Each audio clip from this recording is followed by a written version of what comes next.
Wife poured oil on the stairs for Millionaire'S black adoptive crippled mother, but lived to regret it. The stairs gleamed like a death trap waiting to spring. Grace Gordon's weathered brown fingers tightened around her crutch handles, both feet planted firmly at the top of the landing. Her heart didn't race. Grace had survived worse than fear. But something in her spirit screamed stop. The same instinct that had kept her alive through Jim Crow, through poverty, through every person who'd ever tried to erase her. The morning sun streaming through the tall windows caught something that made her freeze.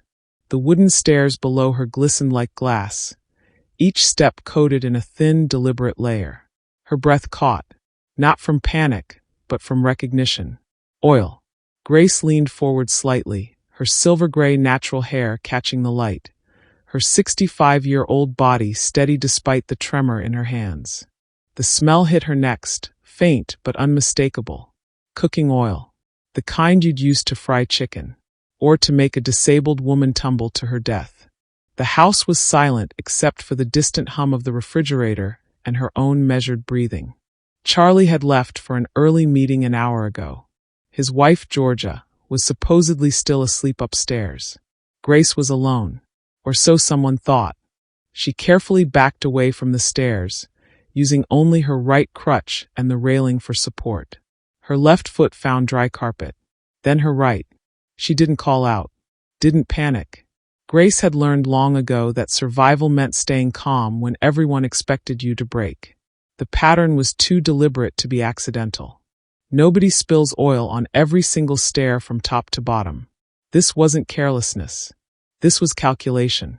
Grace's mind rewound 15 minutes. She had woken at 6 a.m., same as every morning. Her doctor said walking therapy was helping her regain mobility after the stroke. She'd been determined, stubborn even, about not letting that wheelchair define her. She'd gotten dressed, braided her hair, said her morning prayer. Then she'd gripped her crutches and headed toward the stairs like she did every day. But something made her pause at the landing. A scent that didn't belong. Not the usual smell of Charlie's expensive coffee brewing downstairs, or the lavender air freshener Georgia insisted on using. Something chemical. Something wrong.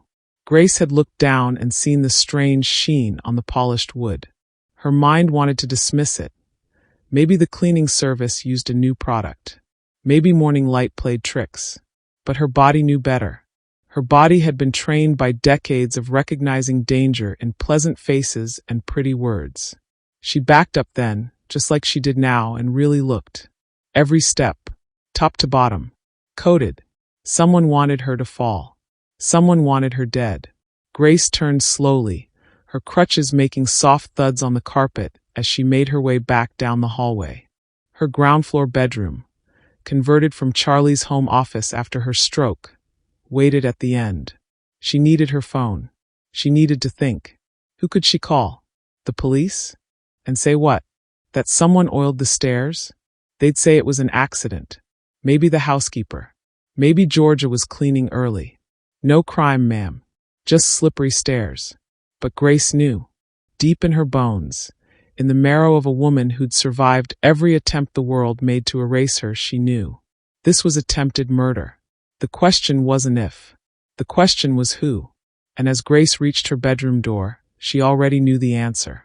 She just didn't want to believe it yet.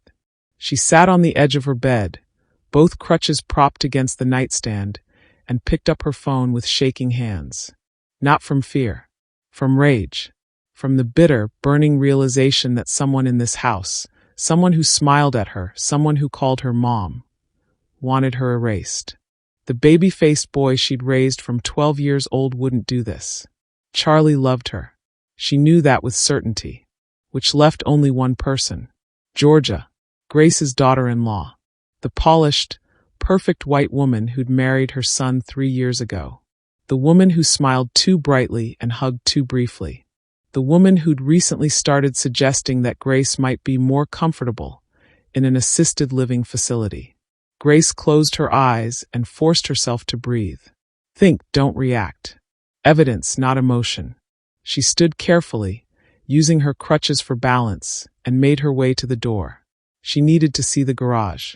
Charlie kept all the household supplies there, cleaning products, tools, and yes, cooking oil. They had bottles of it for the deep fryer he barely used. Grace avoided the main staircase, taking the back hallway that led to the kitchen instead. The house was a sprawling 2-story, modern and expensive, nothing like the cramped apartments she'd raised Charlie in. She still wasn't used to having this much space, this much silence. The kitchen was pristine, all white marble and stainless steel. George's green juice sat on the counter, half-finished. Grace opened the door to the garage and stepped inside, her crutches echoing on the concrete floor. Charlie's workbench was usually immaculate. The boy she'd raised was meticulous, organized to a fault. But today something was off. Tools scattered, rags bunched in a corner, and there, pushed behind a can of paint thinner, was a large bottle of vegetable oil. Empty. Grace picked it up with the edge of her cardigan, careful not to leave prints. Some instinct told her this was evidence. This was proof. The cap was off, discarded on the floor nearby. She could see oil residue inside the neck of the bottle. Her hands trembled as she carried it back into the kitchen and set it on the counter. Then she did something Georgia would never expect a 65-year-old, crippled woman to do. She pulled out her phone and opened the security system app.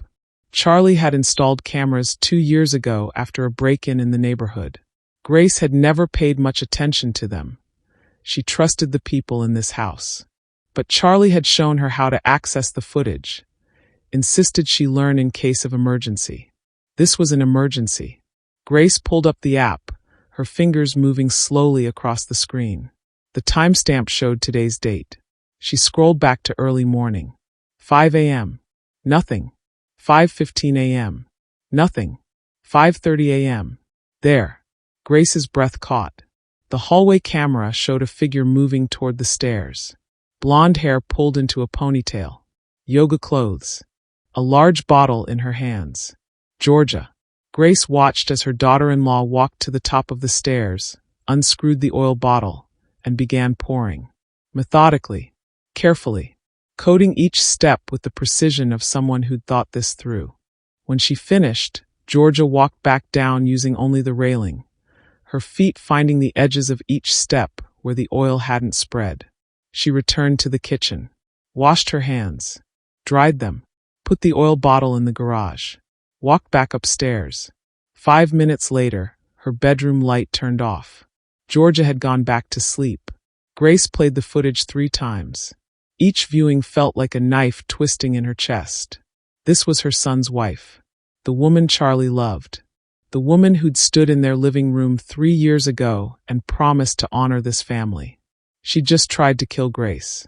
Coldly, calmly, like it was a chore on her morning to-do list.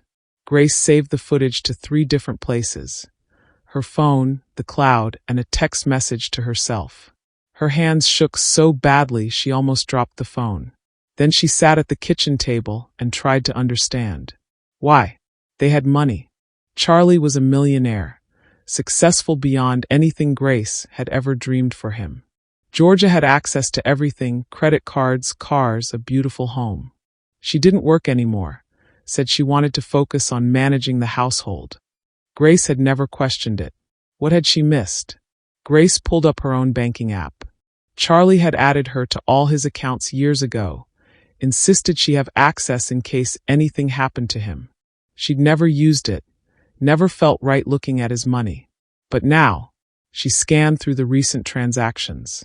Normal expenses. Groceries, utilities, gas. But then she noticed something. Small withdrawals from Georgia's personal account, the one Charlie had set up for her when they got married. $200 here, $500 there, always in cash. Over the past 6 months, it added up to nearly $30,000. Where had that money gone? Grace's mind raced. Georgia didn't have expensive hobbies, didn't gamble, didn't shop obsessively. So what was she spending $30,000 on? Then Grace remembered something. 3 weeks ago, Charlie had come home with his attorney. They'd spent hours in his office. When Grace asked what the meeting was about, Charlie had kissed her forehead and said, "Just updating some paperwork, Mom. making sure you're taken care of. Georgia had asked about it too. Charlie had been vague. Estate planning stuff. Nothing exciting. But what if it was exciting? What if Charlie had changed his will? What if he'd done something that threatened Georgia's access to his money? And what if Georgia had decided to remove the obstacle? Grace felt cold all over, despite the warm kitchen. This wasn't just attempted murder. This was premeditated, calculated. Georgia had a motive, means an opportunity, and she'd almost succeeded. The baby monitor on the counter, installed so Grace could call for help if she fell, crackled to life. Footsteps upstairs. Water running. Georgia was awake. Grace quickly closed all the apps on her phone and set it face down on the table. Her heart pounded, but her face remained calm. She'd learned long ago how to hide fear behind a mask of peace. The stairs creaked. Not the oiled main staircase, but the back stairs Georgia knew Grace couldn't use. Footsteps padded into the kitchen. "Good morning, Grace." Georgia stood in the doorway, blonde hair perfect, smile bright, yoga clothes pristine. She held her green juice like a prop. Everything about her looked caring, concerned, normal. "I was just about to check on you. I thought I heard you moving around. Did you sleep okay?" Grace looked at this woman, this stranger wearing her daughter-in-law's face, and smiled back. "I slept just fine, dear. Though I think we might need to call a cleaning service today." Georgia's smile flickered. "A cleaning service? Why?" "The stairs," Grace said calmly. "There's something on them. Looks slippery. I was about to head down for my therapy when I noticed. Thought it'd be safer to have someone clean it up properly before anyone gets hurt." She watched Georgia's face carefully. Most people wouldn't catch it. The micro-expression that flashed across those blue eyes. Not guilt. Not fear. Disappointment.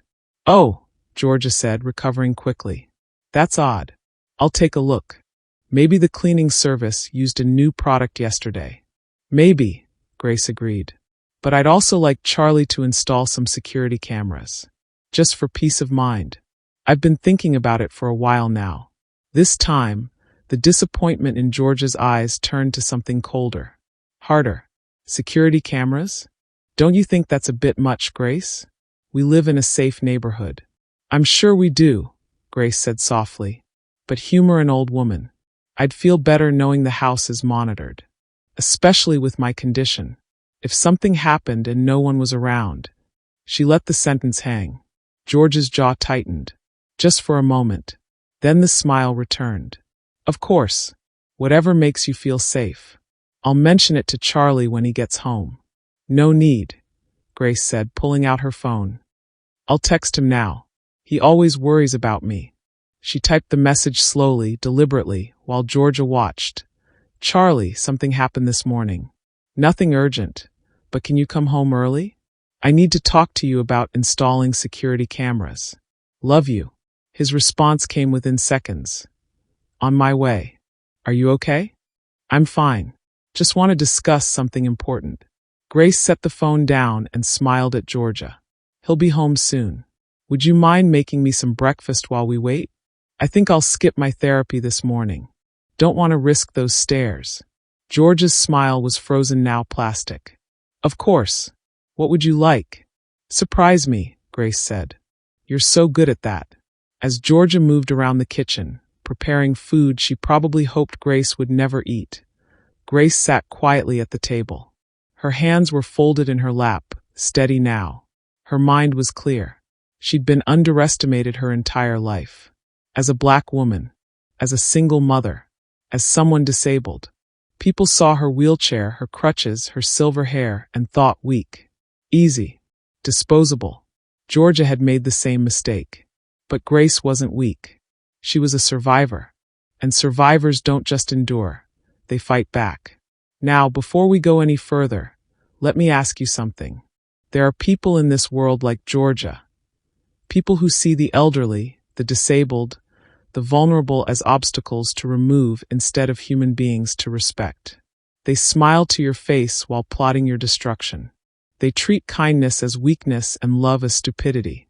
If you believe that people like Georgia deserve to be exposed, If you believe that the vulnerable deserve protection and justice, then hit that subscribe button right now. Because the people who won't subscribe, they're the ones who think Grace should have just fallen down those stairs and made George's life easier. They're the ones who see disabled Black women as disposable. Don't be like them. Subscribe if you stand for justice. And drop a comment right now saying Grace deserves better if you're disgusted by people who prey on the elderly and disabled. Let me see who's really standing against evil in this comment section. The hunt had begun, but Georgia didn't know she was the prey now. Grace sat at that kitchen table, watching Georgia move through the motions of being a caring daughter-in-law, and let her mind drift back to the beginning, back to when she first met the broken 12-year-old boy who would become her son, back to the moment that changed everything. Because to understand why Grace refused to die, you had to understand what she'd already survived, and why the love she had for Charlie was stronger than any oil-slicked staircase could ever break. 26 years ago, Grace was a different woman. Younger, yes, but also harder. Life had beaten her down so many times she'd learned to stay low, to expect nothing, to survive on scraps of hope. 26 years ago, Grace was a different woman. Younger, yes, but also harder. Life had beaten her down so many times she'd learned to stay low, to expect nothing, to survive on scraps of hope. She was 39 years old, working double shifts as a nurse's aide at Mercy General Hospital. Her hands were rough from lifting patients, her back ached from 12-hour days, and her heart had long ago learned not to want more than what she could carry. She lived in a small one-bedroom apartment in South Philadelphia, where gunshots punctuated summer nights and sirens sang lullabies. Grace had never married, never had children. The men she'd loved had left, and the dream of motherhood had died quietly somewhere between her 30th and 35th birthdays. She'd made peace with it. Some women were meant to nurture the world. Some were meant to survive it alone. But God, it seemed, had other plans.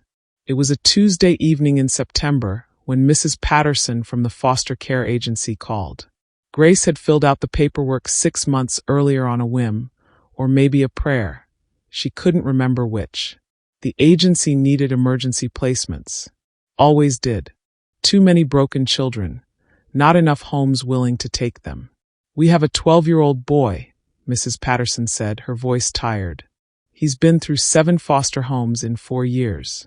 The last family returned him yesterday. Said he was too difficult. Grace should have said no. She worked too much, earned too little, lived in a space barely big enough for herself. But something in Mrs. Patterson's voice, a desperation maybe or a plea, made her hesitate. "What's his name?" Grace asked. "Charlie. With an I. White kid, blonde hair, blue eyes.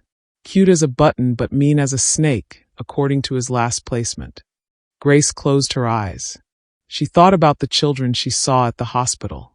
The ones who came in with bruises that didn't match the stories their parents told. The ones who flinched when adults moved too fast. The ones who'd learned that the world was a dangerous place and trust was a fairy tale.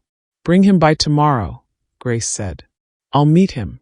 She hung up and wondered if she'd just made the biggest mistake of her life. Charlie arrived the next afternoon with Mrs. Patterson and a black garbage bag containing everything he owned. He was small for 12, all sharp angles and suspicious eyes. His blonde hair hung in his face, greasy and unkempt. His clothes were too big, donated probably, and he smelled like he hadn't bathed in days. But it was his eyes that broke Grace's heart. Cold, empty, the eyes of a child who'd stopped expecting anything good. "Charlie, this is Ms. Gordon," Mrs. Patterson said with forced cheerfulness. "She's going to be your foster mother." Charlie didn't respond. Didn't even look at Grace.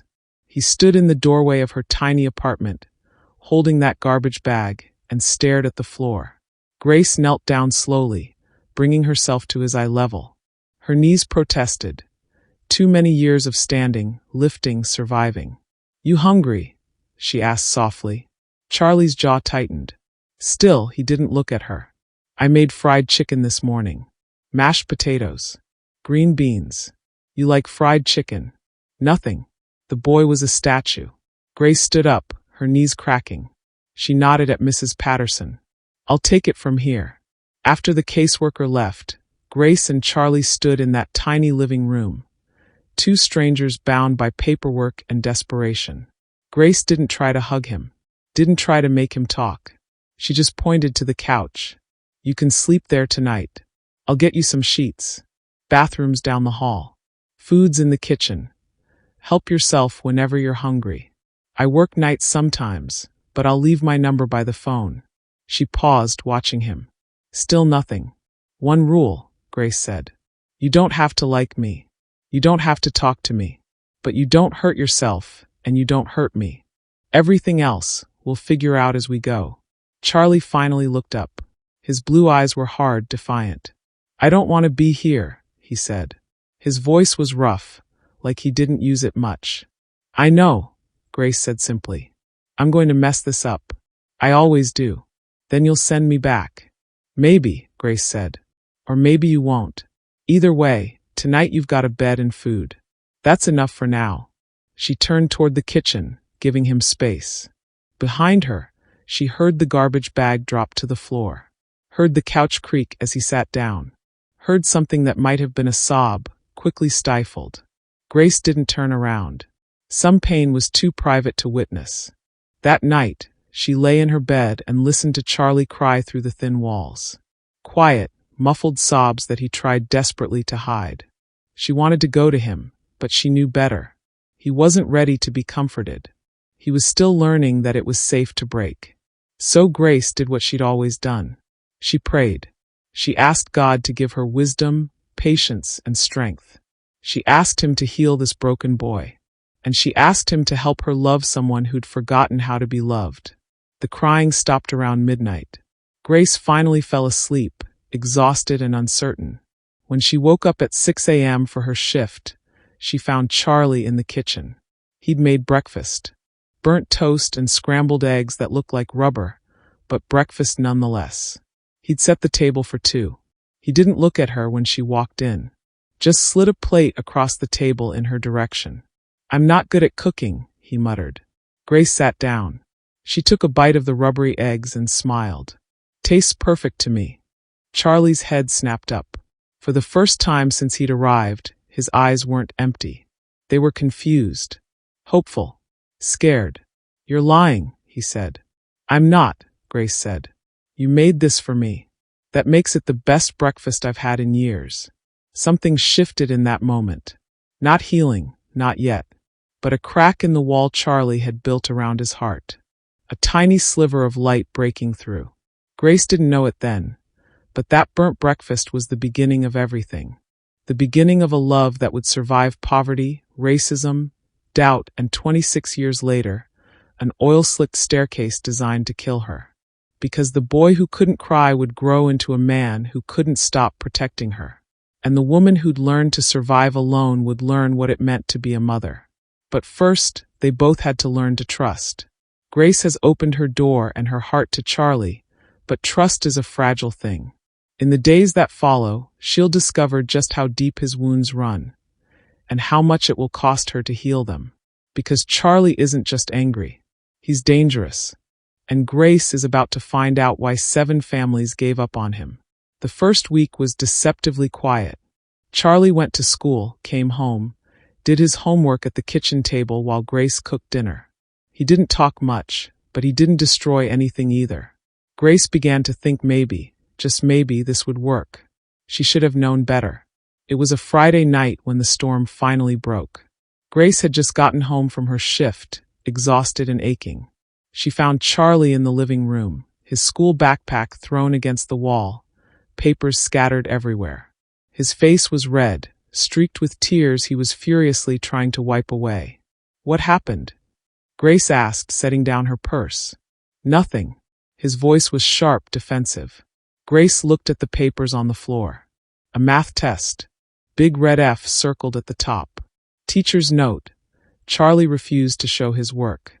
When I asked him to stay after class, he cursed at me and walked out. You want to talk about it? Grace asked gently. No. Okay. Grace moved toward the kitchen. I'll make dinner. You can. I'm stupid. Charlie exploded, his voice cracking. I'm stupid and worthless, and that's why nobody wants me. That's why my real mom gave me up. That's why every family sends me back. He grabbed a lamp from the side table and hurled it across the room. It shattered against the wall, shards of ceramic scattering across the worn carpet. Grace didn't flinch. She'd worked in hospitals long enough to know what trauma looked like when it erupted. Charlie was breathing hard, his fists clenched, waiting for her to yell, to hit him, to tell him to pack his garbage bag and get out. Grace did none of those things. She walked slowly to the couch and sat down. Then she patted the cushion beside her. Come sit with me. Did you hear me? I broke your lamp. I heard you. Come sit. Charlie stood frozen, confusion and rage warring on his young face. Finally, reluctantly, he crossed the room and sat down, as far from Grace as the couch allowed. Grace was quiet for a long moment. Then she spoke, her voice soft but steady. When I was 7 years old, my daddy left. Just walked out one morning and never came back. My mama had to work 3 jobs to keep us fed. I had 4 brothers and sisters, and I was the oldest. You know what that meant? Charlie didn't answer, but she could tell he was listening. It meant I had to raise them while mama worked. Cook, clean, make sure they got to school. I was 7 years old, and I couldn't read yet. Not really. But I was too ashamed to tell anyone because I thought if people knew I was stupid, they'd take my brothers and sisters away from me. Grace looked at Charlie. His blue eyes were wide now, locked on her face. Took me until I was 9 to learn to read properly. A teacher named Mrs. Williams stayed after school with me 3 days a week. Didn't tell anyone. Just helped me until I caught up. You know what she told me? Charlie shook his head. She said, Grace, not knowing something doesn't make you stupid. Being too afraid to learn, that's what holds you back. Grace reached over and gently took the crumpled test from Charlie's hand. She smoothed it out on her lap. You're not stupid, baby. You're scared. And when people are scared, they hide. They run. They break lamps.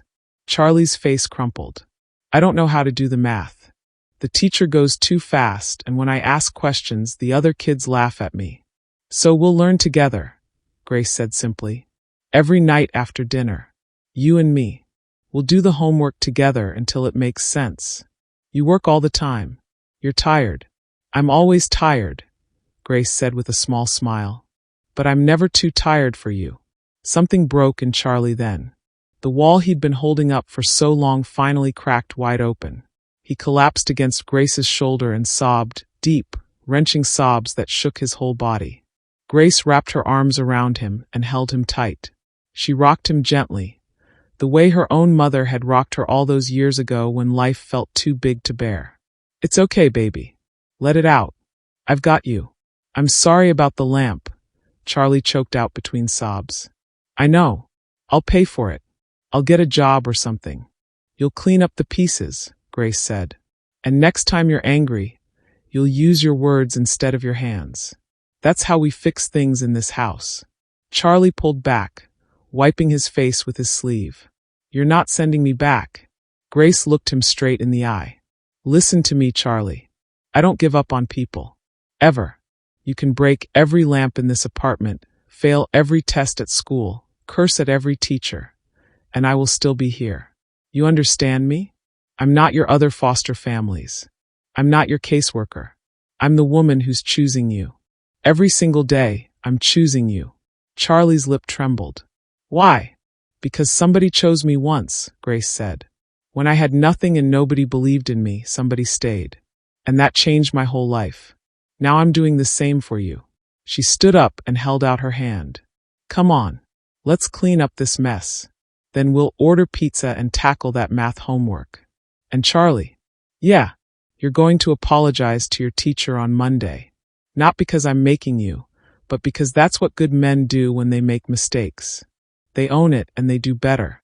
Charlie took her hand and nodded. For the first time since he'd arrived, he looked like a child. Vulnerable. Hopeful. Breakable. They cleaned up the lamp together.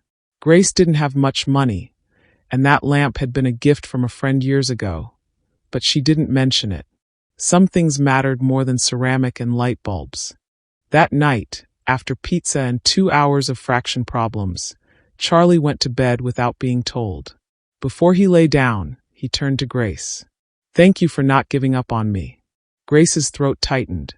"Thank you for giving me the chance to be your mom." Charlie's eyes widened. It was the first time she'd used that word. Can I call you Mom?" Grace felt tears sting her eyes. "I'd be honored." That night, Grace lay in her bed and cried. Not from exhaustion or pain, but from something she hadn't felt in years. Purpose. She was finally becoming what she was always meant to be. A mother. But she didn't know yet that this boy she was raising would one day be a millionaire.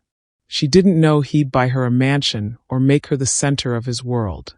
She didn't know that 26 years later, someone would try to kill her to get to his fortune. All she knew was that she loved this broken boy with every piece of her scarred heart. And that love, fierce and unbreakable, would become the foundation of everything that followed. Grace and Charlie have found each other, but building a life together won't be easy. The world isn't kind to poor black women raising white boys. And as Charlie grows, his brilliance will shine, but so will the pain of his past. Grace is about to discover that loving someone means fighting for them, even when the whole world says you're not enough. 3 years passed like water through Grace's fingers, sometimes smooth, sometimes turbulent, but always moving forward. Charlie was 15 now, taller than Grace by 4 inches. His voice deepened and his face losing its childish softness. But his eyes, those blue eyes that had once been so empty, now held something Grace treasured more than anything: hope. The math homework sessions had evolved into something bigger. Charlie wasn't just learning, he was devouring knowledge. Grace would come home from her shifts to find him bent over library books about computers, programming, technology she barely understood. He'd explain it to her in that excited, rapid-fire way teenagers did, and she'd listen even when exhaustion made her bones ache. "Mom, look at this," he'd say, and her heart would swell every single time he used that word. "I figured out how to build a website. Want to see?" Grace would sit beside him at their tiny kitchen table, watching him type code that looked like alien language, and she'd marvel at the brilliant mind hiding inside the boy everyone had given up on. But brilliance, Grace learned, came with a price. It was a Tuesday afternoon in October when Mrs. Holloway, Charlie's guidance counselor, called Grace at work. She rarely got personal calls during her shift. It usually meant trouble. "Ms. Gordon, I need to speak with you about Charlie's future." Grace's stomach tightened. "Is he in trouble?" No, quite the opposite. "Ms. Gordon, your son is gifted. His teachers say he's the brightest student they've seen in years. His math and science scores are off the charts. With the right preparation, he could get into any college in the country." Grace sat down in the break room, her legs suddenly weak. College. Full scholarship, potentially. MIT, Stanford, Carnegie Mellon. Schools like that actively recruit students with his abilities. But he'll need SAT prep courses, application fee money, possibly a tutor for advanced placement classes. Grace did the math in her head. SAT prep courses cost hundreds of dollars. Application fees were $75 each. A tutor? She could barely afford their rent. "How much are we talking about?" Grace asked quietly. Mrs. Holloway quoted numbers that made Grace's heart sink. Even with her double shifts, even with the overtime she picked up, it wasn't enough. "I'll figure it out," Grace said, her voice steady even as panic clawed at her chest. "Whatever he needs, I'll make it happen." That night, Grace took on a third part-time job cleaning offices after her hospital shifts ended. She'd work from 6 a.m. to 6 p.m. at the hospital, come home to have dinner with Charlie, then head out at 9 p.m. to clean corporate buildings until 2 a.m. for hours of sleep, then back to the hospital. Charlie noticed immediately. "Mom, you're never home anymore," he said one evening as Grace gulped down coffee before heading out to her cleaning job. "I'm home right now, aren't I?" Grace smiled, but it didn't reach her eyes. "You're exhausted. You fell asleep during dinner yesterday." "I'm fine, baby." Why are you doing this? Charlie's voice cracked with frustration. We were okay before. Grace set down her coffee cup and looked at her son, this beautiful boy who'd grown into a young man right before her eyes. You're going to college, Charlie. A good one. And I'm going to make sure nothing stands in your way. I don't need some fancy school. I can go to community college, get a job. No. Grace's voice was firm. You have a gift. And I'll be damned if I let money keep you from using it. Charlie's eyes filled with tears. You're killing yourself for me. I'm living for you, Grace corrected gently. There's a difference. She kissed his forehead and left for work, her body screaming in protest, but her heart full of purpose. The moment that changed everything came on a cold February morning 6 months later. Grace was working at the hospital when she collapsed. One moment she was helping a patient into bed. The next she was on the floor, her vision swimming, her heart racing erratically. They admitted her to the same hospital where she worked. Exhaustion, the doctors said. Severe anemia. Malnutrition. Her body was shutting down from pushing too hard for too long. Charlie sat beside her hospital bed, his face pale, his hands gripping hers so tightly it hurt. You can't do this anymore, he whispered. Please, Mom. I'll quit school, I'll get a job. You'll do no such thing, Grace said, her voice weak but unyielding. You almost died, but I didn't. Grace squeezed his hand. And you know why? Because I have something to live for. You, your future, your dreams. My dreams aren't worth your life. Grace pulled him closer, forcing him to look at her. Listen to me, Charlie Gordon. Everything I do, every shift I work, every sacrifice I make, it's because I love you. Not because I have to, but because I want to. You are the best thing that ever happened to me. Tears streamed down Charlie's face. You're the best thing that ever happened to me. Then make it worth something, Grace said softly. Take that brilliant mind of yours and change the world. That's all I ask. That's my only payment. 2 weeks later, Grace was released from the hospital with strict orders to cut back on work. She reduced to one job, just the hospital. Money was tighter than ever, but Charlie picked up a part-time job at a computer repair shop. Between his paychecks and Grace's, they managed. And when Charlie's SAT scores came back perfect, a flawless 1600, Grace cried for the first time in years. Not from pain, but from pride. The acceptance letters arrived that spring. MIT, Stanford, Carnegie Mellon. Every single one with a full scholarship. Charlie chose MIT. The day before he left for college, he sat Grace down at their tiny kitchen table. The same table where they'd solved fraction problems, where they'd shared burnt toast and dreams. Mom, I'm going to be successful, he said, his voice steady with conviction. I'm going to make so much money that you'll never have to work again. I'm going to buy you a house, a car, everything you've ever wanted. Grace touched his face gently. Baby, you already gave me everything I wanted. You became a good man. Charlie's voice broke. I'm going to take care of you for the rest of your life. I promise. And 23 years later, standing in a mansion she never dreamed she'd live in, Grace would remember that promise. She'd remember it as she stared at oil-slicked stairs meant to kill her. She'd remember it as she realized the woman who married her son wanted her dead. Because that promise wasn't just words. It was a bond forged in sacrifice and sealed in love. And nothing, not greed, not hatred, not even attempted murder, would break it. Charlie has gone to MIT, and Grace is alone again, but not for long. Because success will come quickly for her brilliant son, and with it, money beyond their wildest dreams. But prosperity brings new dangers. And when Charlie introduces Grace to a polished woman named Georgia 3 years ago, Grace's instincts will whisper a warning she should have listened to.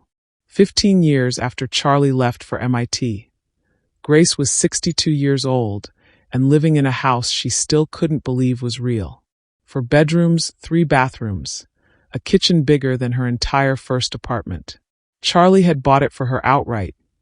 No mortgage, no debt, just the keys and a deed with her name on it. Her son had kept his promise. Every single word. Charlie's first startup sold for $12 million when he was 28.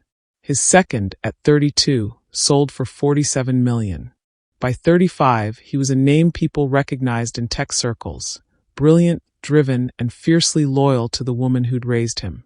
Grace had retired from nursing at 58, not because Charlie forced her, but because her body finally demanded rest. The years of double shifts had taken their toll. She walked with a slight limp now, her hands ached with arthritis, but she was content. She volunteered at the local community center, mentored foster children, and spent her evenings in the garden Charlie had built for her. Life was good, better than good. It was everything Grace had never let herself dream of, until the day Charlie brought Georgia home. It was a Sunday afternoon in May, 3 years ago. Grace was making her famous fried chicken when she heard Charlie's car pull into the driveway. She wiped her hands on her apron and headed to the front door, expecting just her son. Instead, there were 2 people on her porch.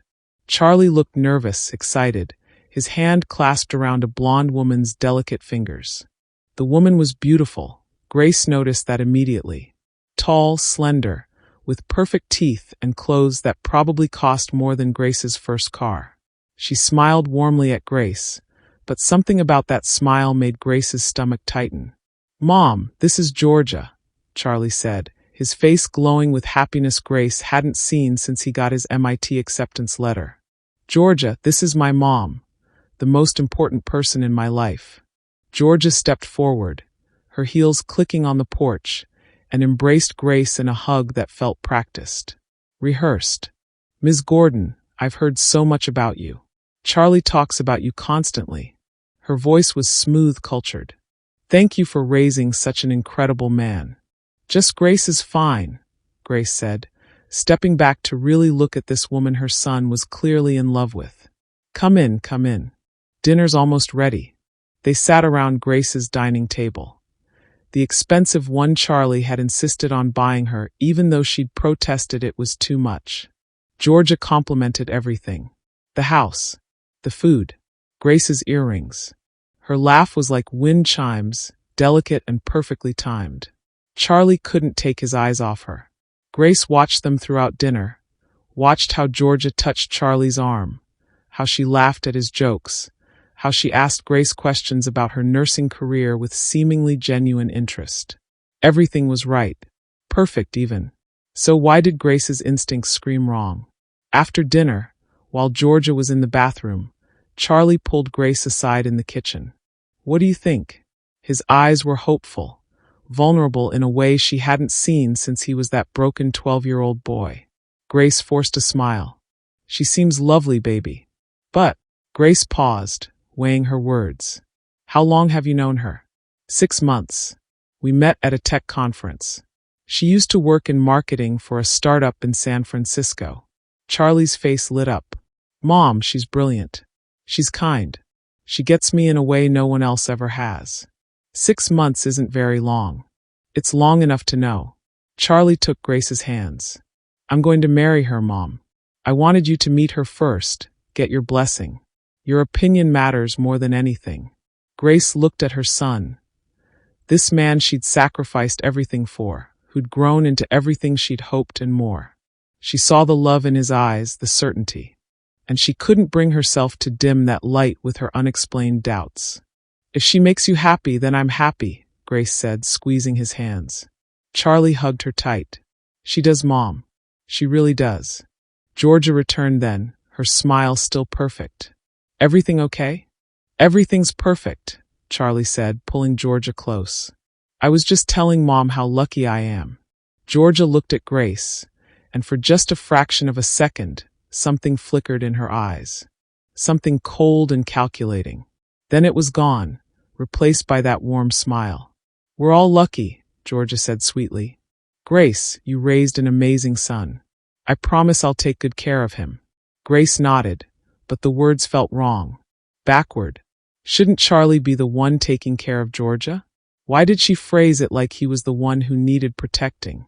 They married 6 months later in a small ceremony at a vineyard in Napa Valley. Georgia wore a dress that cost more than Grace's first car.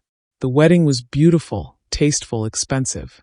All of Georgia's friends and family attended, polished people with impressive resumes and practiced smiles. Grace sat in the front row, watching her son marry a woman she still couldn't quite trust, and prayed she was wrong. Prayed that her instincts were just the paranoid protectiveness of a mother who didn't want to share her son. But at the reception, when Georgia thought no one was watching, Grace saw her. Saw the way Georgia's smile dropped when she looked at an elderly guest struggling to walk with a cane. Saw the flash of disgust before the mask went back up. Grace saw it, and her blood ran cold. This woman didn't just dislike weakness. She despised it. And Grace, with her limp and her arthritis and her working-class past, represented everything Georgia wanted to erase from Charlie's life. The first year of their marriage was quiet. Georgia played her role perfectly. The devoted wife, the supportive partner, the daughter-in-law who called Grace every week to check in. But Grace noticed things. Small things. The way Georgia steered conversations away whenever Grace talked about her past. The way she suggested Charlie hire housekeepers, drivers, assistants. Anything to keep Grace from being needed. The way she'd casually mention how exhausting it must be for Charlie to worry about his mother's health. Then, 2 years into the marriage, Grace had her stroke. It happened on a Tuesday morning. She woke up and couldn't move her left side. Couldn't speak clearly. The doctor said she was lucky. It was a minor stroke, and with therapy, she'd regain most of her function. But she'd need help. Possibly a wheelchair. Definitely time. Charlie moved her into his house immediately, despite Georgia's protests that professional care might be better. "She's my mother," Charlie said firmly. "She's staying with us." Georgia's smile didn't falter, but Grace saw the anger in her eyes. The resentment. Grace had become an obstacle. And now, sitting in that kitchen 3 years later with oil-coated stairs behind her and Georgia's fake smile across from her, Grace understood the full truth. Georgia hadn't just wanted Grace out of the house. She'd wanted her dead. Because Grace was the one person standing between Georgia and complete control of Charlie's fortune. Grace was the trustee of his assets, the voice of reason, the moral compass he listened to above all others. As long as Grace lived, Georgia would never truly have power. But Grace wasn't just some obstacle to remove. She was a mother who'd survived poverty, racism, and exhaustion. She'd raised a broken boy into a brilliant man through sheer force of will and love. And she wasn't going to die on some gold digger's schedule. Grace now knows the truth. Georgia wants her dead. But knowing and proving are two different things. And as Charlie rushes home to check on his mother, Grace must decide. Does she tell him immediately and risk Georgia talking her way out of it? Or does she do what she's always done? Be patient, be smart, and build a case so strong that even love can't ignore it? The game has begun, and Grace is playing for her life. Charlie's car screeched into the driveway 20 minutes later. Grace heard his footsteps pounding through the house before she saw him burst into the kitchen, his face pale with worry. "Mom!" He rushed to her side, kneeling beside her wheelchair. "Are you okay? What happened?" Grace placed her hand on his cheek, feeling the stubble there, seeing the fear in his eyes.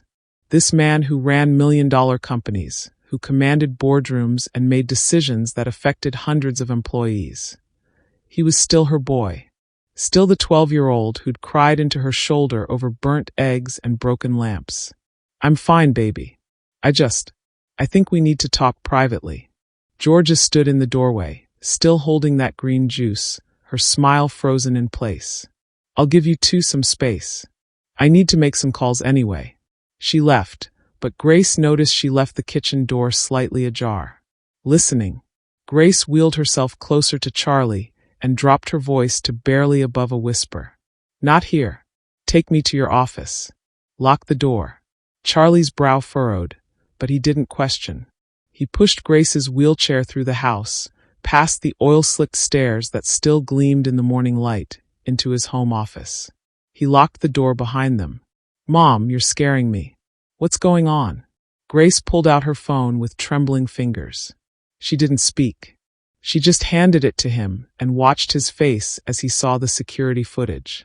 She watched him go pale, watched his jaw clench, watched his hands begin to shake as he replayed the video of his wife, the woman he loved, deliberately coating those stairs with oil at 5:30 in the morning. "No," he whispered. "No, there has to be an explanation." Maybe she was. "There's no explanation for this, Charlie." Grace's voice was gentle but firm. "She tried to kill me, and when I survived, she looked disappointed." Charlie sank into his desk chair, his face buried in his hands. Grace heard a sound escape him, something between a sob and a groan, the sound of a heart breaking. "I brought her into your home," he choked out. "I married her. I trusted her with you." "You loved someone you thought existed," Grace said, wheeling closer. "That's not a crime, baby. What she did, that's the crime." Charlie looked up, his eyes red. "We call the police. Right now.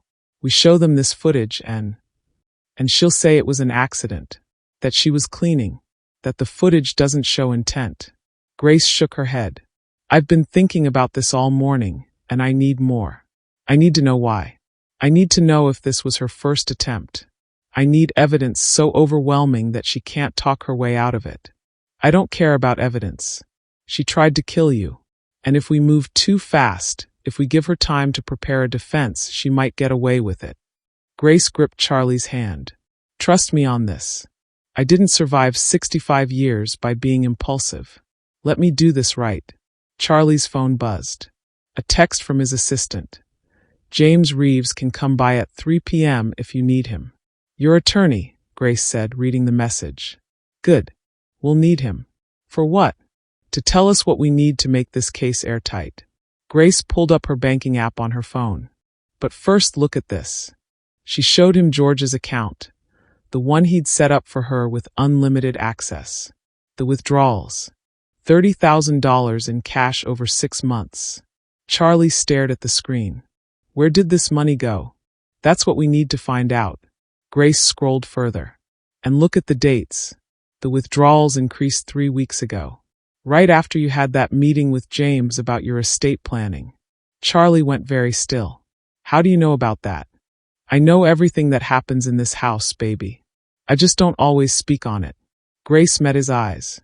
"What did you change in your will?" Charlie was quiet for a long moment. Then he sighed.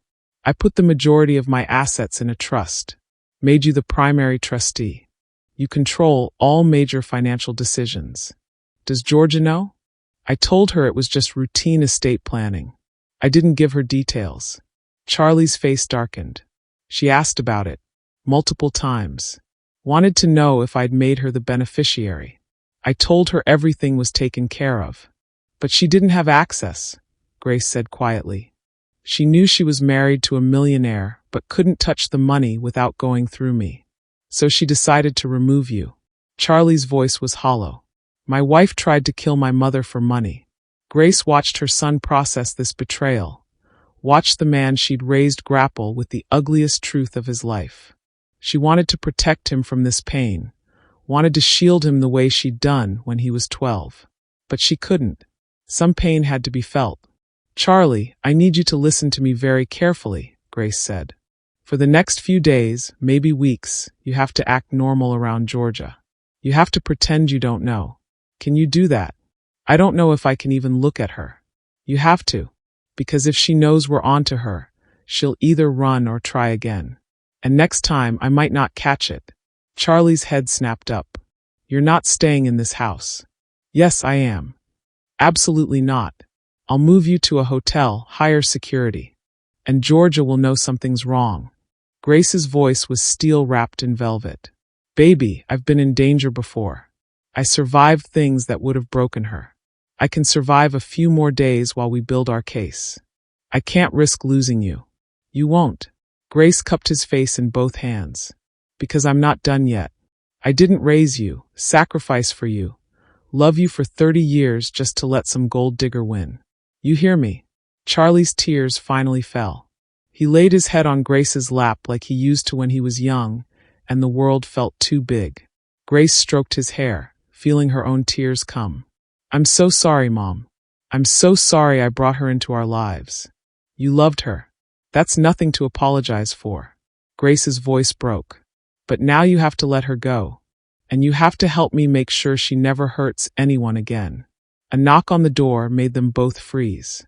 George's voice, sickeningly sweet, filtered through. Charlie? Is everything okay? You've been in there a while. Charlie looked at Grace, his eyes asking the question he didn't voice.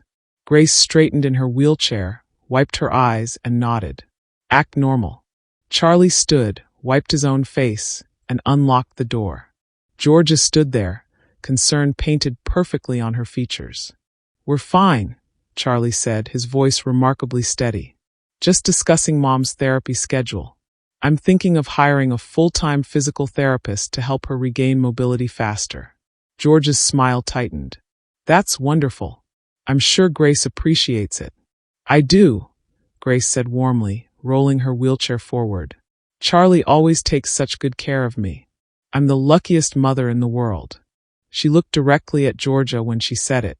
Watched the fury flash behind those blue eyes before the mask went back up. The game had begun. And Grace was playing to win. Because the woman who'd survived Jim Crow, poverty, and raising a broken foster child wasn't about to lose to a woman who thought oil and stairs could erase 30 years of love. Georgia had made one fatal mistake. She'd underestimated a survivor. And that mistake would cost her everything. Grace and Charlie are now co-conspirators, gathering evidence while living under the same roof as a would-be murderer. But Georgia isn't stupid. She'll sense something is wrong. And as the attorney arrives to help build the case, Grace will make a shocking discovery. Georgia isn't just greedy. She's been planning this for months. And there's someone else involved. Someone who's been helping her from the shadows. The betrayal runs deeper than anyone imagined. James Reeves arrived at 3 p.m. sharp, carrying a leather briefcase and wearing the expression of a man who'd seen everything. Until Charlie showed him the security footage. Then even James looked shaken. They gathered in Charlie's office. Grace in her wheelchair, Charlie pacing like a caged animal, and James taking meticulous notes. This is attempted murder of a disabled elder, James said quietly. Aggravated felony. We're talking 15 to 20 years if convicted. If. Charlie stopped pacing. You just watched her do it. I watched her pour oil on stairs. A good defense attorney will argue intent. Was she cleaning? Was she planning to come back and wipe it up? Did she know Grace would use those stairs? James held up his hand when Charlie started to protest. I'm not saying I believe that. I'm saying a jury might. We need more. Grace had been silent, her hands folded in her lap. Now she spoke. The money. $30,000 withdrawn in cash over 6 months. Can we trace where it went? Difficult with cash, but not impossible. James made another note. I'll hire a private investigator. Someone discreet. We'll need phone records, credit card statements, hotel receipts, anything that shows a pattern. How long will that take? Charlie asked. A week, maybe 2 if we're thorough. She could try again in 2 weeks. Which is why, James said firmly, we install additional security measures. Hidden cameras with audio. GPS tracker on George's car. Banking alerts set up so we see every transaction in real time. He looked at Grace. And you, Ms. Gordon, never eat or drink anything Georgia prepares. Never take medication she hands you. Never be alone with her if you can help it. Grace's jaw tightened. I'm not a prisoner in my own home. No, but you're a target.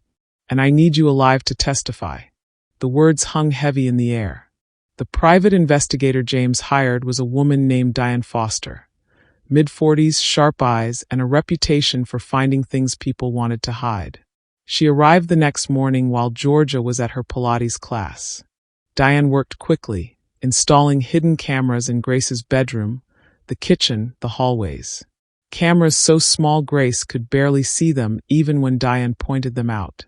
Audio too, Diane explained. If she says anything incriminating, we'll have it.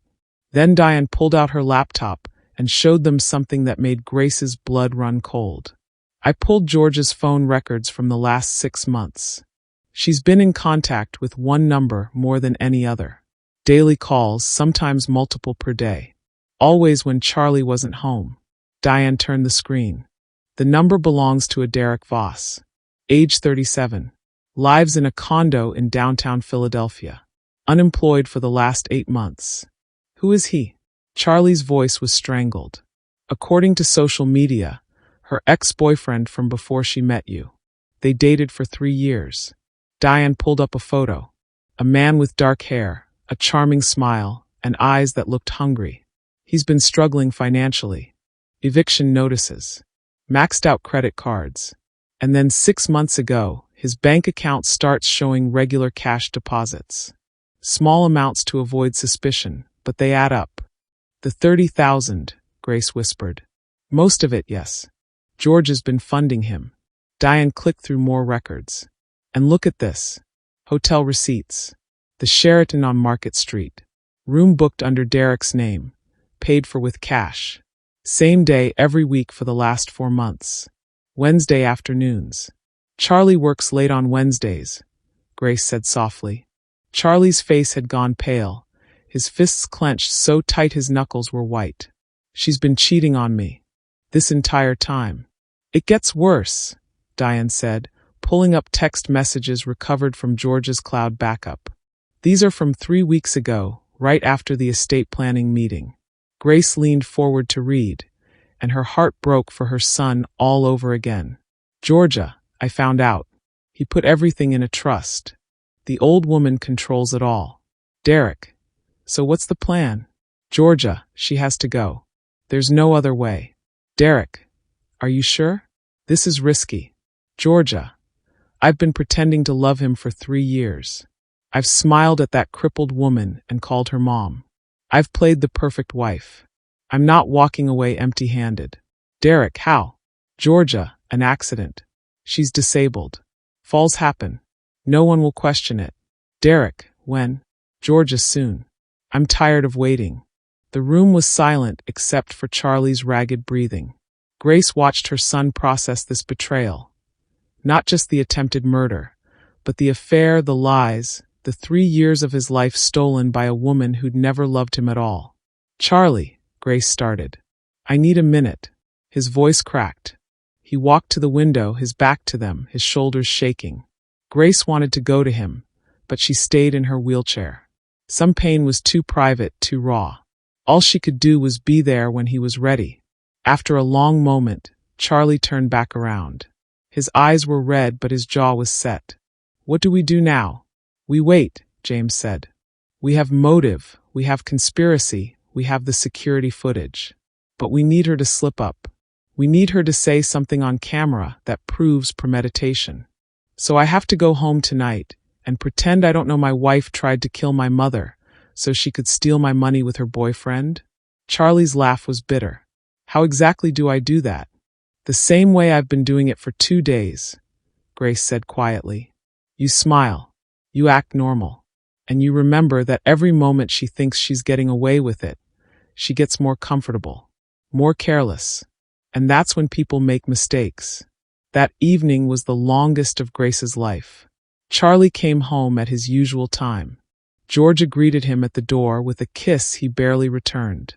She made dinner, pasta with a cream sauce, and Grace watched Charlie stare at his plate like it might be poisoned. You're quiet tonight, Georgia said, sipping her wine. Bad day at work. Just tired, Charlie said. Georgia turned to Grace. And how are you feeling, Grace? Any more close calls on the stairs? There was something in her voice. A dark amusement. Grace met her eyes. No, dear. I've been very careful. Charlie's having those security cameras installed tomorrow, so I'll feel much safer. George's smile tightened. Of course. Safety first. After dinner, Georgia excused herself to take a bath. The moment her footsteps faded upstairs, Charlie looked at Grace with haunted eyes. How do you do this? How do you sit across from her and not? Because I've faced worse evil than her, Grace said softly. And I survived by being smarter, not angrier. We're close, baby. Just a little longer.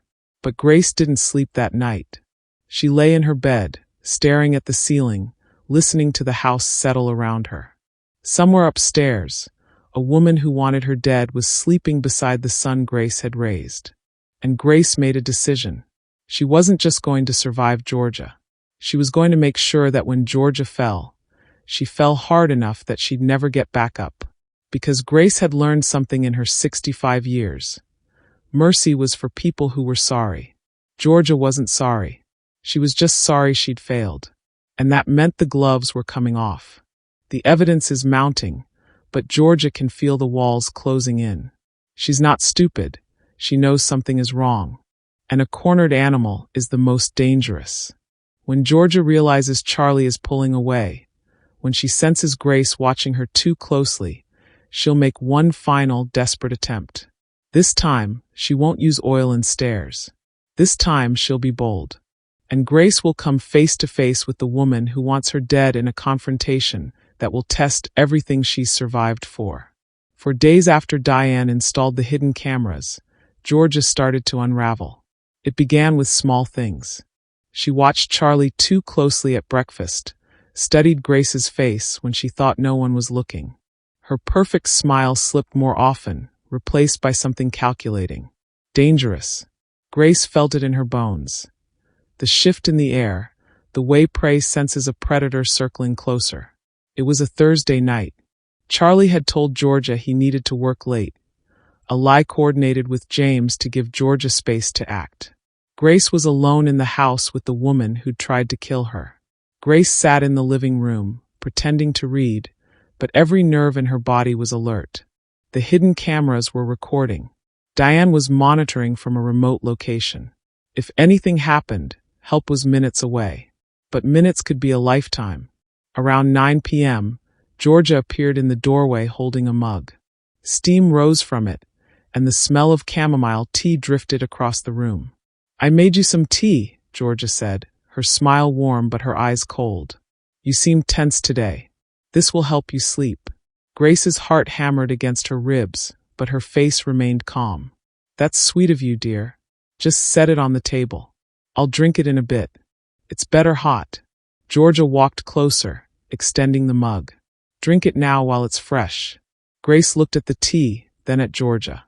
"I'm not thirsty right now. I made it especially for you." Georgia's voice had an edge now, the sweetness cracking. "The least you could do is drink it. Maybe later." Georgia's hand trembled slightly. "Drink the tea, Grace." The mask was slipping. Grace could see it. The fury beneath the surface, the desperation. Georgia was coming undone, and that made her unpredictable. "Is there something in that tea you'd like to tell me about?" Grace asked quietly.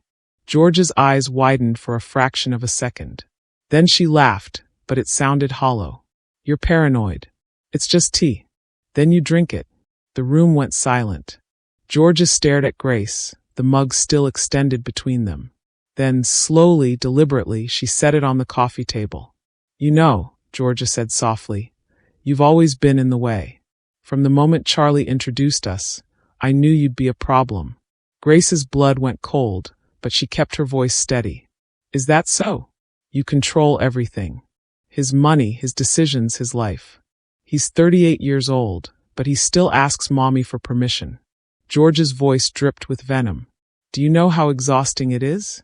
Pretending to care about your stories, your health, your pathetic little life. Then why did you marry him?"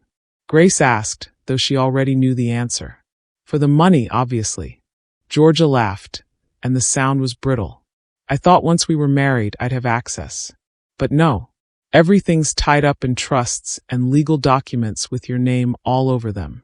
You're like a tick that won't let go." Grace felt something harden in her chest. "So you decided to kill me." The words hung between them like a blade. Georgia didn't deny it. Instead, she smiled. A real smile this time, cold and cruel. "The oil should have worked. You should have fallen, broken your neck, died quickly. But you didn't. You're like a cockroach. Impossible to kill. Is that why you poisoned the tea?" "It's not poison," Georgia said casually. "Just a heavy sedative. Enough to make you sleep deeply. And then, well, accidents happen. Old disabled women stop breathing in their sleep all the time. No one questions it." Grace's hands gripped the arms of her wheelchair. She thought of the hidden cameras recording every word. She thought of Diane listening. She thought of Charlie, who would have to hear his wife confess to trying to murder his mother.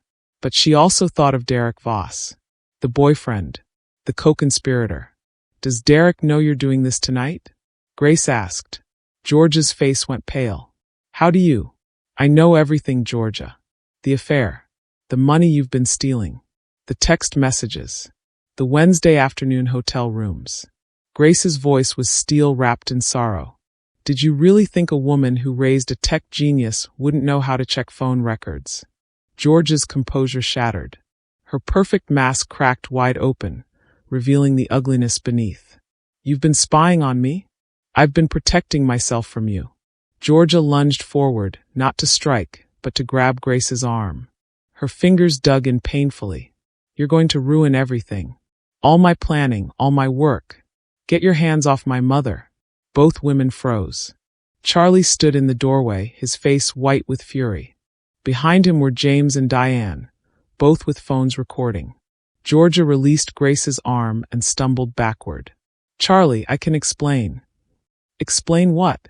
Charlie's voice was eerily calm, but Grace could see his hands shaking. Explain how you just confessed to attempted murder? Explain the poisoned tea? Explain Derek? You don't understand, I was just... Georgia's voice pitched higher, desperate now. I understand perfectly.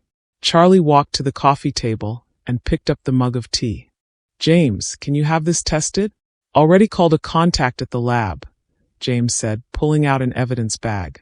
We'll know what's in it within hours. Georgia's eyes darted between all of them, wild now. Trapped. This is a setup. You've been recording me illegally. Pennsylvania is a one-party consent state, James said calmly. Grace consented to the recordings in her own home. Everything you said is admissible. You can't do this, Georgia screamed. I'm his wife. I have rights. You tried to kill my mother. Charlie's voice broke on the last word. Twice. You poisoned her tea. You admitted everything. Grace watched her son stand there, his heart breaking in real time, and she wanted to take away his pain. But she couldn't. Some pain had to be endured to heal. Charlie, please. Georgia's voice turned pleading, manipulative. I love you. I wasn't really going to hurt her.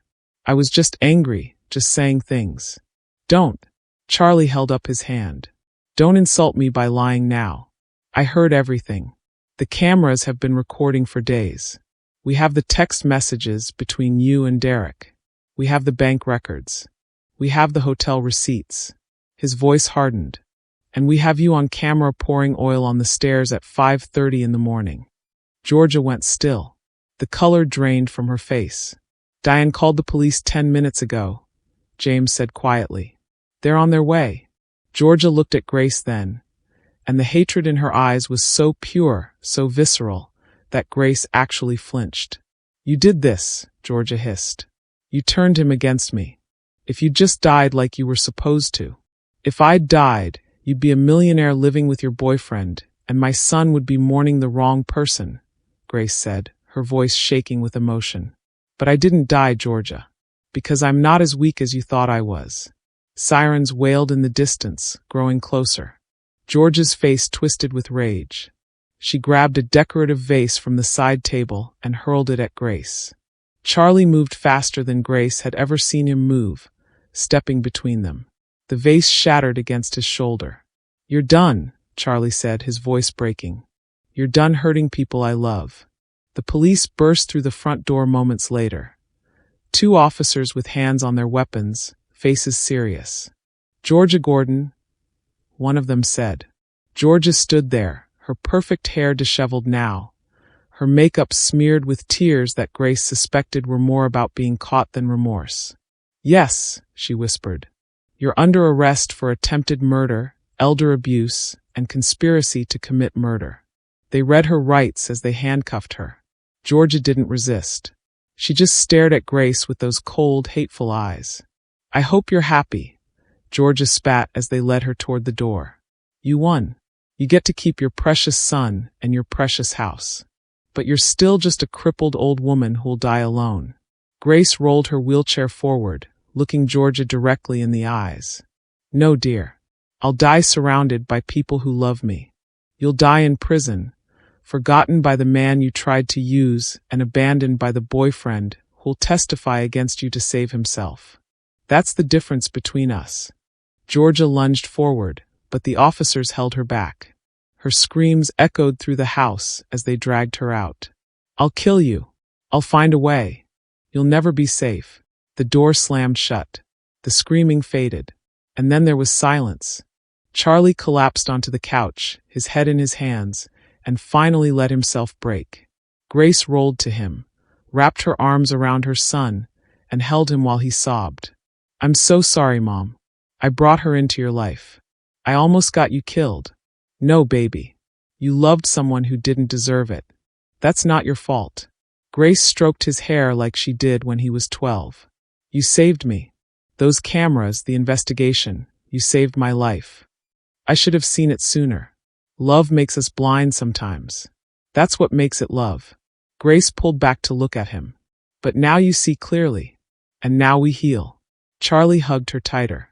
I don't know how. The same way we always have, Grace whispered. Together. Georgia is in custody, but the nightmare isn't over. The trial looms ahead, where Charlie will have to face his wife in court, and Grace will have to relive her near-death experience publicly. Georgia's defense will try to paint Grace as controlling and Charlie as manipulated. The media will descend. And in the courtroom, Grace will deliver a victim impact statement that will bring even the judge to tears. Because this isn't just about attempted murder. It's about what happens when evil underestimates love.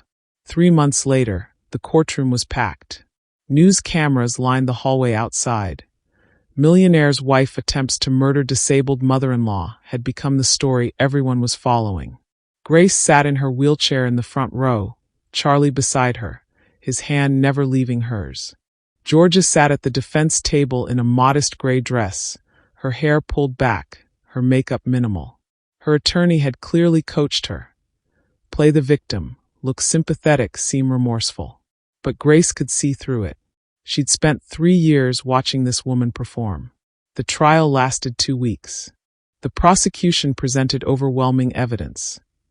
The security footage of Georgia pouring oil on the stairs, the hidden camera confession, the text messages with Derek, the poisoned tea that tested positive for enough sedatives to stop Grace's heart.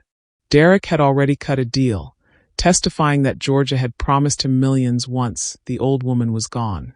He sat on the witness stand, looking small and pathetic, and admitted they'd been planning this for months. She said it would be easy, Derek testified, avoiding Charlie's eyes. That Grace was already disabled, already weak. That no one would question an accident. Grace watched Charlie grip the armrest so hard his knuckles went white. She squeezed his hand, anchoring him. Georgia's defense attorney tried everything. He argued that Georgia was under emotional distress, that she'd been pressured by Derek, that her words on the hidden camera were taken out of context. My client was frustrated, yes. She said things in anger that she didn't mean. But saying something and doing something are 2 different things. The prosecutor, a sharp woman named Diana Winters, stood up slowly. Ms. Gordon didn't just say things in anger. She poured oil on stairs that a disabled woman used daily. She prepared tea laced with sedatives strong enough to kill. These weren't words, these were actions. Calculated, deliberate, murderous. George's attorney tried a different angle during cross-examination of Charlie. Isn't it true that your mother controls all of your financial assets? She's the trustee of my estate, yes. And isn't it true that this gave her enormous power over your life and your marriage? Charlie's jaw tightened. My mother has power because I trust her. She raised me when no one else wanted me. She sacrificed everything for my success. I put her in charge of my assets because she's the only person I know who won't abuse that power. But it must have caused tension in your marriage. Your wife feeling like an outsider in her own home. My wife tried to murder my mother, Charlie said, his voice breaking. There's no amount of spin that changes that fact. She didn't feel like an outsider. She felt like she didn't have access to money that was never hers to begin with. The courtroom was silent. George's attorney tried once more with Grace herself. She wheeled to the witness stand, swore on the Bible with her weathered brown hand, and met the attorney's eyes without flinching. "Ms. Gordon, isn't it true that you were resistant to your son's marriage from the beginning?" "No," Grace said simply. "You didn't have concerns about a young, attractive woman marrying your wealthy son?" "I had concerns about whether she loved him. Turns out my instincts were right. But you admit you were skeptical?" "I'm a black woman who raised a white son in a world that questioned that every day. I'm skeptical of everything. But I gave Georgia a chance. I welcomed her into my home. I called her daughter." Grace's voice hardened. She responded by trying to kill me. "Twice. You're painting yourself as a victim, but weren't you the one controlling the money? Weren't you the one standing between a young married couple and their financial freedom?" Grace leaned forward in her wheelchair. "I was the one standing between a gold digger and money she didn't earn. And yes, I make no apologies for protecting my son from thieves." The jury nodded. Grace could see it on their faces. They believed her. George's attorney sat down, defeated. Then came the moment Grace had been dreading and anticipating in equal measure. The victim impact statement. Diana Winters approached Grace gently. "Ms. Gordon, the court would like to hear from you about how this crime has affected your life. Would you like to address the court?" Grace nodded. She rolled her wheelchair forward, positioning herself so she could see both the jury and Georgia. She'd written nothing down. These words came from her heart. "I'm 65 years old," Grace began, her voice steady despite the tears already forming. "I survived growing up black in Mississippi during segregation. I survived poverty so deep I went to bed hungry more nights than I ate. I survived working 3 jobs to feed my siblings when my mother couldn't. I survived being told I wasn't good enough, smart enough, worthy enough." She paused, letting the words settle. "And then, when I was 39 years old, I met a broken 12-year-old boy named Charlie. He'd been through 7 foster homes. He was angry, hurting, convinced he was unlovable. And I took him in. Not because I had money. I barely had enough for myself. Not because I had a big house. We lived in a 1-bedroom apartment. I took him in because I saw myself in him. Someone the world had given up on." Grace's voice cracked, but she continued. "I raised that boy with every ounce of love I had. I worked double shifts so he could have school supplies. I went without so he could eat. I held him when he cried and believed in him when he didn't believe in himself. And he grew into a man who made me prouder than I ever thought possible." She looked at Charlie. He was crying openly now, not bothering to wipe the tears. "Then Georgia came into our lives. And I tried to love her too. I tried to welcome her, to make her part of our family. But she didn't want a family. She wanted money. And when she realized I stood between her and that money, she decided I was disposable." Grace turned to look directly at Georgia. "You saw a disabled black woman in a wheelchair and thought I'd be easy to kill. You thought my age made me weak. My disability made me vulnerable. My race made me irrelevant." Georgia's face was pale, her hands clasped tightly on the table. "But I'm not weak. I'm a survivor. And every time someone has tried to break me, erase me, destroy me, I've survived. Because that's what I do." Grace's voice grew stronger. "You failed, Georgia. Not because I'm lucky, but because you underestimated what a mother's love can endure." The courtroom was silent except for the sound of people crying. Even the judge was wiping her eyes. "This crime didn't just affect my body, though I now live in fear every day, wondering if someone will try again. It affected my heart, because you made my son fall in love with a lie. You made him question his judgment. You made him feel responsible for my near death." Grace's voice broke completely now. "And that's the cruelest part. Not what you did to me, but what you did to him." She looked at the jury. "I'm asking you to hold this woman accountable. Not for revenge, but for justice. Because if she can do this to me, someone who only ever showed her kindness, she'll do it again to someone else. Monsters don't stop being monsters just because they get caught." Grace rolled back to her seat. The entire courtroom remained silent for a long moment. Then Diana Winters stood. "The prosecution rests, Your Honor." The jury deliberated for 3 hours. When they returned, the foreman stood. "On the count of attempted murder of a disabled person, guilty. On the count of elder abuse, guilty. On the count of conspiracy to commit murder, guilty." Georgia's face remained emotionless, but Grace saw her hands trembling. The judge looked at Georgia with cold eyes. "Mrs. Gordon, you targeted a vulnerable woman for financial gain. You planned her death with calculated cruelty. This court finds your actions reprehensible." She paused. "I hereby sentence you to 20 years in state prison, with no possibility of parole for 15 years. Georgia finally broke.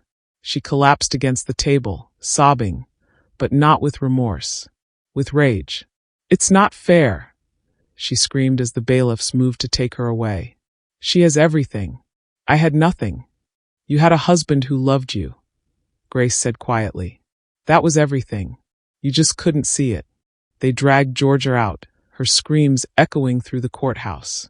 Charlie turned to Grace, tears streaming down his face. "It's over." "Yes, baby. It's over." He buried his face in her shoulder and wept. For the wife he'd loved who never existed, for the trust that had been shattered, for the mother who'd almost been taken from him. Grace held him and let him grieve. Because some endings, even just ones, still hurt. Justice has been served, but healing is a longer journey. In the final chapter, we'll see Grace and Charlie rebuild their lives, find peace in unexpected places, and discover that sometimes surviving isn't enough. You have to learn to live again. And when Charlie brings someone new into their lives, Grace will face her greatest test, learning to trust again. Because the opposite of hate isn't justice. It's hope. 1 year later, Grace stood in the doorway of her new home. Not walked, but stood. Her physical therapist had told her it might never happen, that the combination of her stroke and age made full recovery unlikely. But Grace had never been good at accepting unlikely. She gripped her cane with one hand and the doorframe with the other, looking out at the garden Charlie had designed. Raised beds filled with tomatoes, peppers, and herbs. A small fountain that played music with its water.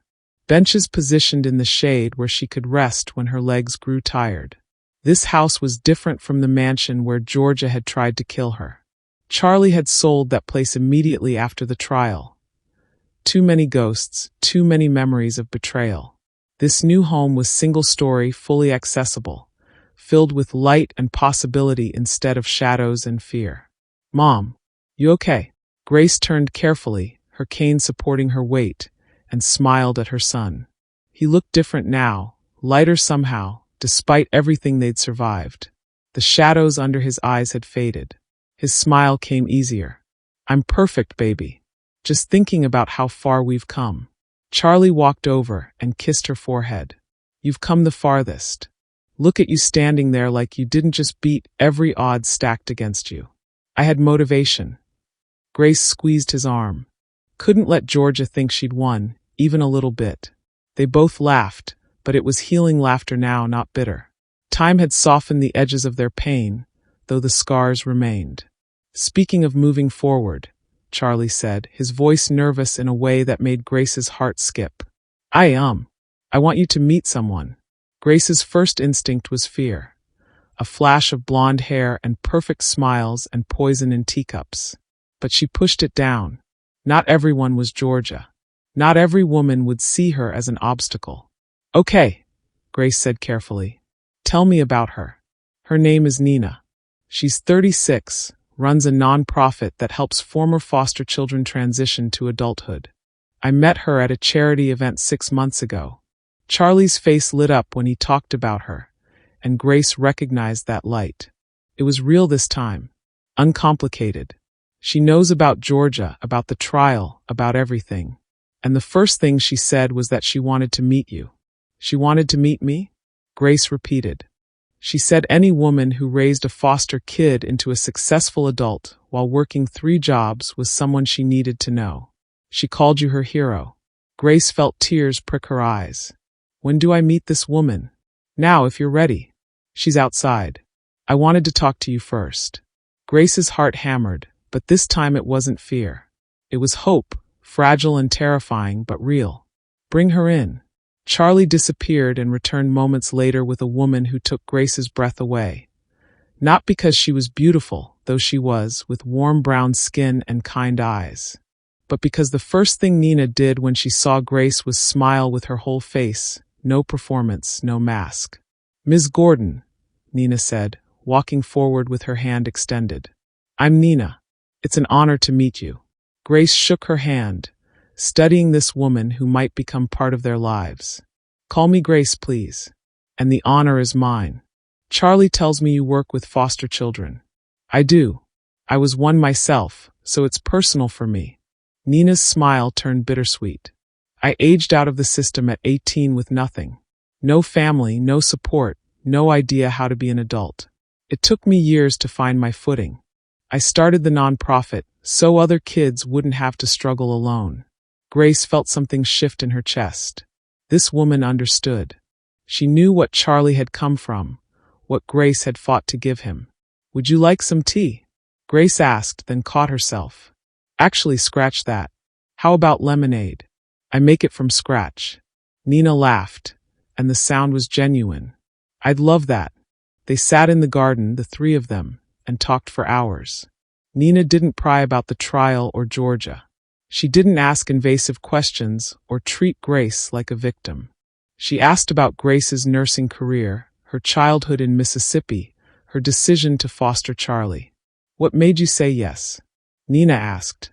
"When they called about a 12-year-old boy who'd been through 7 homes, what made you take that chance?" Grace thought about that scared, angry boy with empty eyes. "I recognized him. Not his face, but his pain. I'd been that broken once. Someone helped me survive it. I figured I could do the same for him." Nina reached across the table and squeezed Grace's hand. "You didn't just help him survive. You gave him a life. That's everything."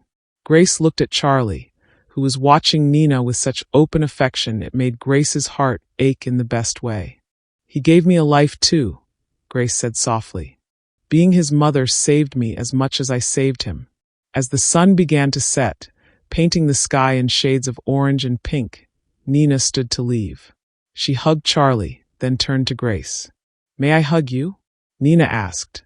Grace nodded, and Nina embraced her gently, carefully, like Grace was precious. When she pulled back, there were tears in her eyes. "Thank you for raising him right," Nina whispered. "And thank you for surviving. The world needs more women like you." After Nina left, Charlie sat beside Grace on the garden bench, both of them watching the sunset in comfortable silence. "She's wonderful," Grace finally said. "She is," Charlie agreed. "And she really does admire you. She's read articles about the trial, about your testimony.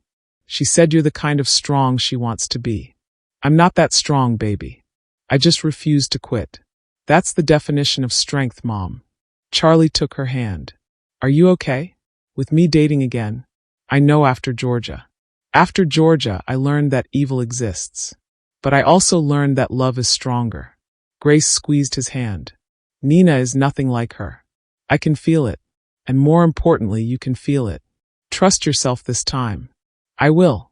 Because you taught me how." They sat together as darkness fell, the garden lights flickering on one by one, casting warm glows across the flowers and vegetables Grace had planted with her own 2 hands. Hands that had changed diapers, worked hospital shifts, held her son when he cried, and refused to accept a death sentence from a woman who saw her as disposable. "Now let me ask you something." Grace survived because she refused to be underestimated. She fought back not with violence, but with patience, intelligence, and unbreakable love. There are people watching this right now who think the vulnerable deserve to be protected. And there are people who think the strong should prey on the weak. If you believe that elderly people, disabled people, and those who've survived trauma deserve justice and dignity, then drop a comment right now saying survivors are warriors. Let me know you're standing with Grace, not with people like Georgia who see human beings as obstacles to remove. And if you haven't subscribed yet, do it now. Because only people who value greed over love, cruelty over kindness would refuse. Don't be that person. 6 months after that first meeting with Nina, Charlie asked Grace for her blessing. "I want to propose," he said one evening as they prepared dinner together, a ritual they'd kept since he was 15. "But I won't do it unless you're comfortable. Your opinion matters more than anything." Grace set down the knife she'd been using to chop vegetables and looked at her son. This man who'd grown from a broken child into someone who still valued his mother's voice above all others. "Do you love her?" Grace asked. "With everything I have." "Does she love you? The real you, not your money?" "She didn't even know I had money when we met. She Googled me after our second date and almost ended things because she was worried about the attention." Grace smiled. "Does she respect me? Not fear me, not tolerate me, respect me?" She asked if you'd be willing to speak at her nonprofit's annual fundraiser. "She wants you to share your story." Charlie's eyes were bright. "She says you're exactly the kind of role model the kids need." Grace felt warmth spread through her chest. "Then you have my blessing. More than that, you have my joy." Charlie hugged her tight. "I love you, Mom. Thank you for teaching me what real love looks like." "Thank you for showing me that broken things can heal," Grace whispered back. The proposal happened in Grace's garden, with Grace in attendance. Nina cried. Charlie cried. Grace cried. And when Nina slipped the ring on her finger, the first person she hugged was Grace.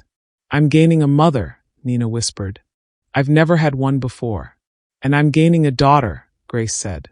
"A real one this time." The wedding was small, intimate, held in that same garden where tomatoes grew and fountains sang. Grace wore a lavender dress and used her cane instead of her wheelchair, a small victory that felt enormous. When the officiant asked if anyone objected, there was only silence and joy. And when Nina and Charlie said their vows, Grace closed her eyes and thanked God for second chances, for survival that turned into living, for justice that made space for healing. 2 years after Georgia went to prison, Grace received a letter. It was forwarded through Charlie's attorney. Georgia wasn't allowed direct contact, but apparently she'd written anyway. Grace almost threw it away. Then curiosity got the better of her. The letter was long, rambling, full of blame and self-pity. Georgia insisted she'd been wronged, that the trial was unfair, that Grace had manipulated everything. She demanded forgiveness, claimed she'd found God, said she was a changed woman. Grace read it once, then set it down. Charlie found her sitting in the garden, the letter in her lap. "You okay?" "She still doesn't understand," Grace said quietly. "She still thinks I'm the villain in her story." "Are you going to write back?" Grace shook her head. "No. She wants my anger or my forgiveness, and I'm not giving her either. I'm giving her nothing, because she has no power over me anymore." She tore the letter in half, then quarters, then let the pieces scatter in the wind. "That's for me," Grace said. "Not for her. I'm letting it go." Charlie sat beside her, and they watched the torn paper tumble across the grass until it disappeared into the flowers. On Grace's 67th birthday, surrounded by Charlie and Nina and a garden full of friends from the community center where she now volunteered, Grace made a speech. "I've been through a lot in my life," she said, her voice steady and strong. "Poverty, racism, abuse, attempted murder. And I could have let any of those things break me. But I didn't. You want to know why?" She looked around at the faces watching her. Young foster children she mentored, elderly friends from her nursing days, Charlie and Nina holding hands. "Because I decided that surviving wasn't enough. I had to live. Really live. Love deeply, fight fiercely, forgive freely, except when it comes to people who don't deserve it," she added, and everyone laughed. "I'm 67 years old, I walk with a cane, and I've got more scars than I can count. But I'm still here, still standing, still loving my son and now my daughter-in-law and all of you." She raised her glass. "So here's to survival. And here's to everyone who tried to bury us but didn't know we were seeds. We didn't just survive. We bloomed." The garden erupted in applause and cheers. And Grace, who'd been told so many times in her life that she wasn't enough, who'd been underestimated and dismissed and nearly murdered, smiled. Because she'd won. Not by destroying her enemy, but by refusing to let her enemy destroy the love she'd built. Georgia was in prison. Grace was free. And that, Grace thought as she looked at the family she'd built from broken pieces and stubborn love, was the sweetest justice of all. If this story moved you, if Grace's strength inspired you, if you believe that love is more powerful than hate and survivors deserve to thrive, then I need you to do 3 things right now. First, subscribe. Because people who value human dignity over cruelty subscribe. Only the Georges of the world, people who see others as disposable, would refuse. Second, hit that like button if you're standing with Grace, not with the woman who tried to kill her. Let me know you're on the right side of this story. And third, drop a comment telling me, what's one thing you're refusing to let break you? Share your survival story. Let's build a community of people who refuse to be erased. Georgia thought Grace was weak. She was wrong. And I don't want to be wrong about you. Show me I'm right to believe you're standing for justice, dignity, and love. Grace Gordon didn't just survive. She thrived. She loved. She won. And 30 years after taking in a broken foster child with empty eyes, she sat in a garden filled with life she'd planted with her own 2 hands, surrounded by a family she'd built from courage and sacrifice, and knew one unshakable truth. She was enough. She'd always been enough. And no one, not poverty, not racism, not disability, not attempted murder, could ever take that away. Because survivors don't just endure. They bloom. Thank you for watching this story to the end. If you love this story, you will surely enjoy the next one. It's crazier and more intriguing than you can ever imagine. So, do check it out. Click on the image showing on your screen right now to watch the next one.